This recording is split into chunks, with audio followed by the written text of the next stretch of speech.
And what we now have is a commitment to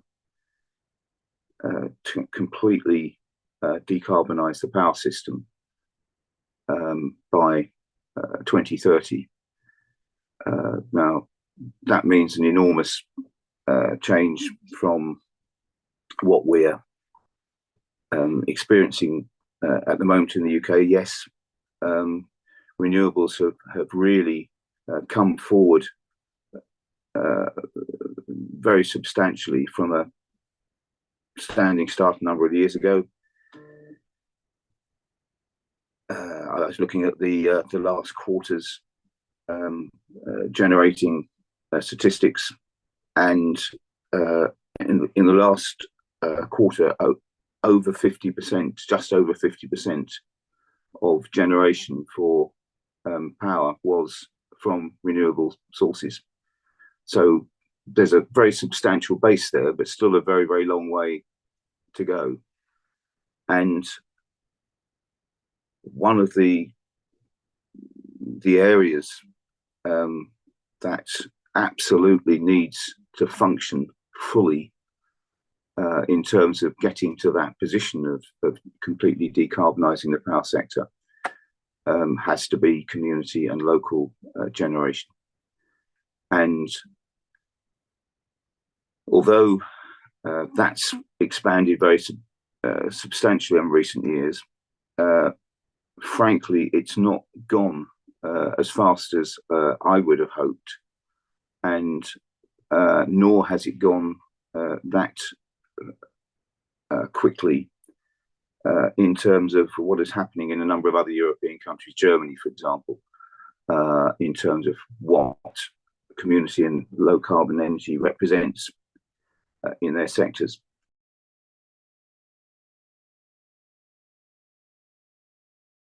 What it is you can actually do with your product once you've got your scheme off the ground and running. And obviously one of the purposes of local and community energy is about landing the benefit of those projects within the local community.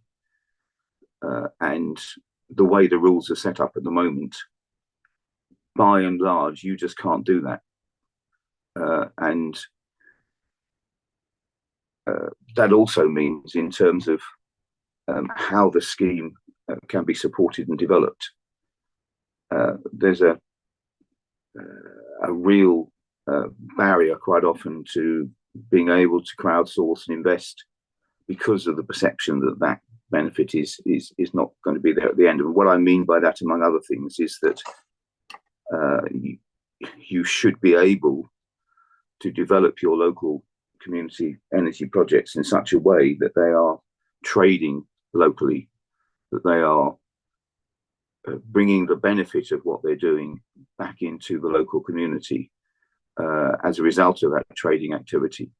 And I think, as is widely known, what you've got to do at the moment nationally is do various things, such as take out the equivalent of a national energy license. There are real barriers and impediments on generating your power locally and then trading it locally. You've got to act as if you were a national corporation.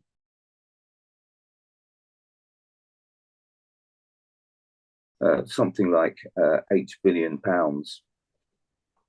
we think, would be the sort of backup quantum level. And that's not £8 billion thrown against the wall. That's £8 billion invested in those projects locally, effectively with Great British Energy, perhaps as a partner in those investments, but crucially, without running off and taking control of the project subsequently. It's about the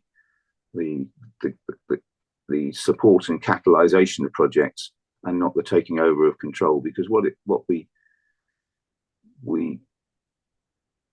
clearly need to keep our focus on is that the energy and the commitment of those local projects is one of their biggest assets, and you don't need to dilute that by marching off and taking off into somebody else's control. much to the disappointment of those people who've worked so hard to get it going. So it has to be community and local energy projects run by community and local people, with the benefit for those community and local people.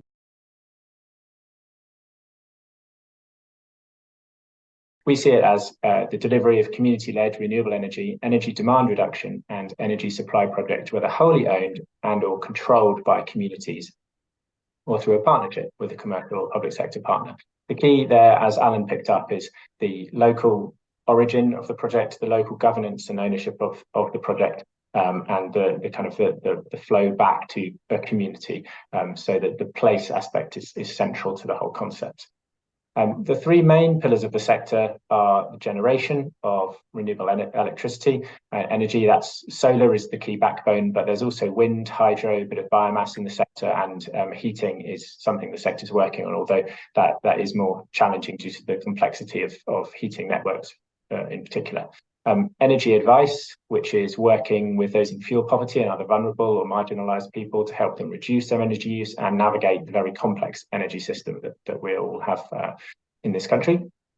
And then lastly, energy efficiency and retrofit, which is working with and supporting homeowners and businesses to help them make a range of changes to their homes and buildings that will reduce their energy demand. And to give you an idea of scale, in 2021, which is our last figures, we skipped this year with our research, but that will be coming back in 2024.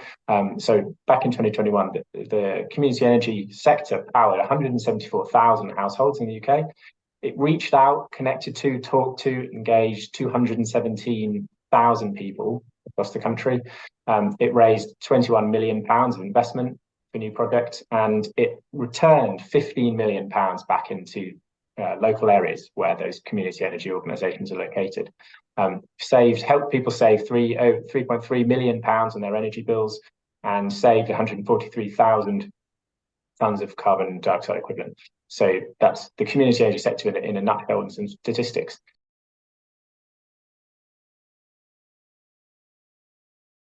Schools are obviously a wonderful example of community energy in action. It takes away the capex issue. It's visible. The schools get low carbon electricity. It goes back into educational programs.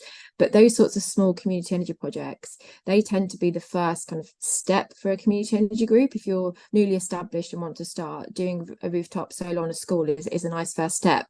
And, you know, if it's on-site consumption, that helps the economics stack up. So that's also why, you know, places like schools are so popular. When it comes to the school holidays and the school needs to export their electricity, regardless of the output, we will always purchase that energy. So I guess it's just to highlight that, you know, it isn't a case that you do need £1 million to get going. Like, you know, you can put solar on a local project and you can export, and people like us will buy that electricity.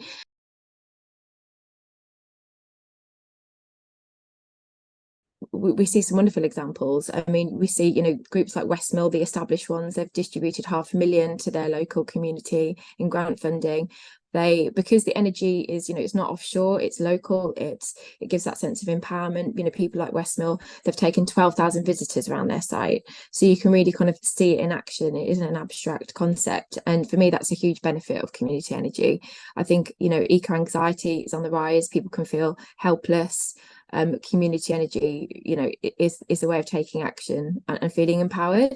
Another projects that we've seen, you know, groups do wonderful examples. You know, instead of the beauty of community energy, rather than money going back to private shareholders, it goes back to the community, which is, I think, why we're all here and why we all love community energy.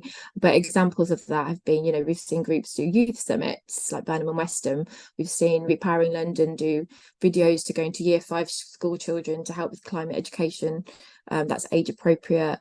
We've seen groups buy thermal imaging cameras to help their local community to go out and look, you know, to see to support energy efficiencies, which in turn help fuel poverty. So there's wonderful examples of community energy in action, and it's obviously not just the low carbon generation that's the impact. It's the subsequent funds going back in and on the ground.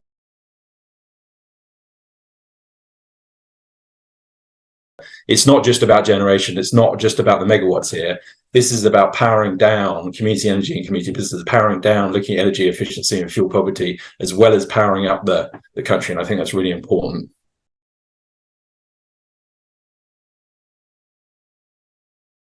community businesses are too often overlooked as kind of real economic actors by government, despite the fact that they are already delivering the change this country needs, that people want to see, and at a scale that feels tangible to them. So we need explicit government recognition. It's great to hear the comments from Alan today about the important role of community energy within a fast-paced, ambitious, and inclusive energy policy framework, including, you know, real, tangible, positive support for community energy projects.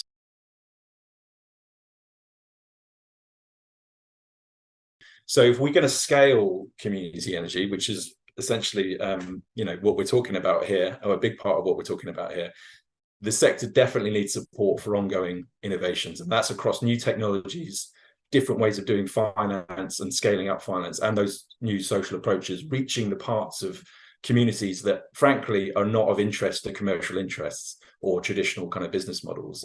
And that needs extra support, and scaling those models and providing access to new markets.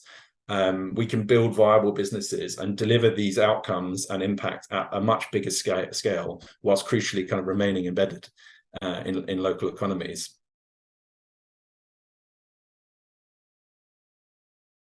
It's 5 community benefit societies spread around England and Wales. It's a 36 megawatt solar portfolio, and essentially the 5 community benefit societies are collaborating to acquire these operational sites that were commercially owned and now going into community ownership.